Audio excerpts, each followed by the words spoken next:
Main event was Justin Gaethje and Tony Ferguson. Obviously, Tony Ferguson was supposed to face Khabib for the 5th time.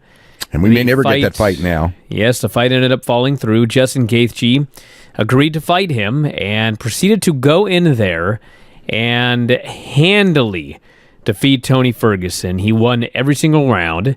And in the last round... One judge gave a round to Ferguson, the round where he had him really rocked at the end. I gave Ferguson one round out of the 4 that finished, and he was clearly winning the 5th before it was stopped.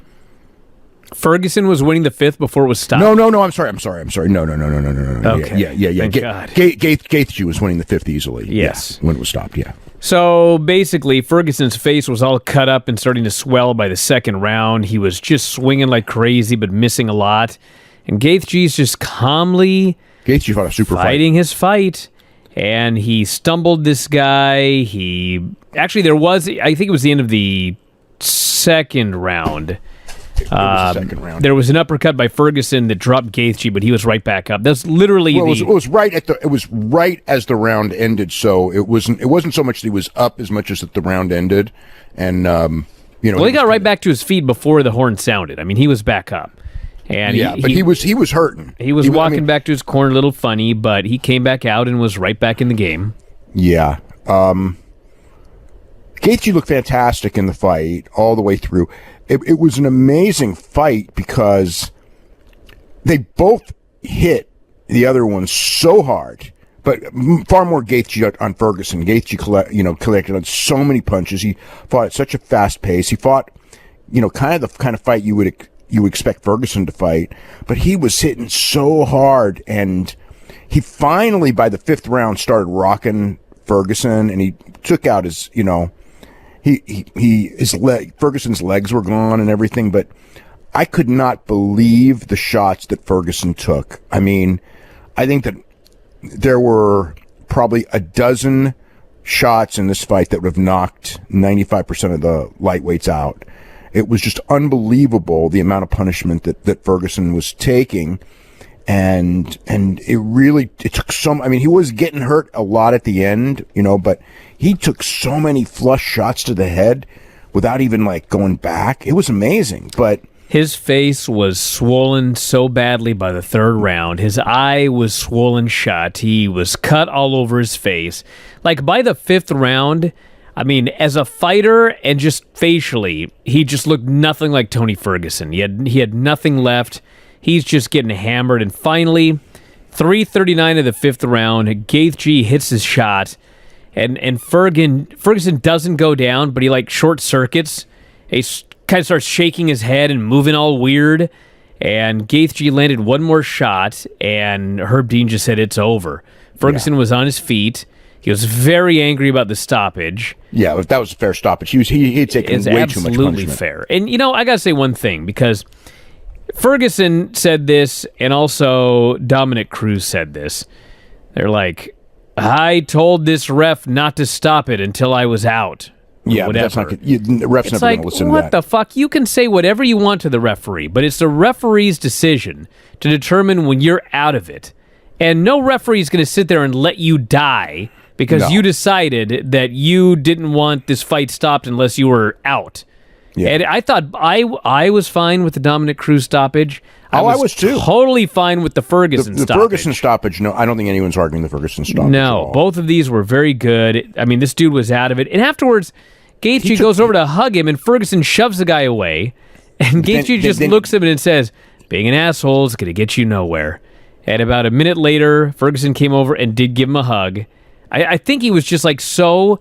He was just mad. Just messed up by everything that he just did what he did. The thing, though, is that as great as Gaethje looked, this was not Tony Ferguson. He looked really haggard. I don't think that this was the difference, but a couple of weeks ago, for reasons that only he understands, he decided to cut to 155. It was on, I think it was on April the 19th. So it was 3 weeks ago. He just decided that since he was planning on cutting to that weight, he was going to do it even though he had no fight. And I just didn't understand that mentality at all. I think he was overtrained or undertrained, or maybe just got old. I don't know. He looked old, and he fought old, and I mean, some of that may just be that he didn't get the right amount of, the reality is, when you train like a complete madman and you fight like a complete madman and you take as much as punishment as Tony Ferguson takes, the day's coming fast. It came. And it sure looked today. You know what this looked like? This looked like what we've had to hear about Vitor, where everyone always goes, "Oh, the old Vitor's back." We're never going to see the old Ferguson again. I don't think. I think so. It reminded me of watching Cerrone in the last couple of fights. So Cerrone had a good fight tonight, but Cerrone's not the same. And I didn't think Ferguson was the same from the first minute of the fight. He's tough as hell, but that was pretty much it. I mean, I didn't really see. I mean, he threw some great shots and some great kicks, but overall he was not fighting at the pace he normally fights, and he just didn't look strong like he usually looks. So I just thought, he just, for whatever reason, and this fight did him no favors. I mean, this is the kind of fight where, this is the fight that really at the tail end of your career is like the start. Like when I was watching it by round 3, even though, again, he got some good shots in, and he was, I wouldn't say he was competitive, but he also was not Tony Ferguson at all. And it just felt like, unless he had like a really bad day or something, it just, it was just different from all the previous 12 fights.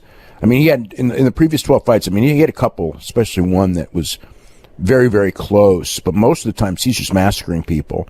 And it wasn't like Gaethje was really good, but he wasn't so good that the old Tony Ferguson wouldn't have been able to, at least become very, very competitive with him.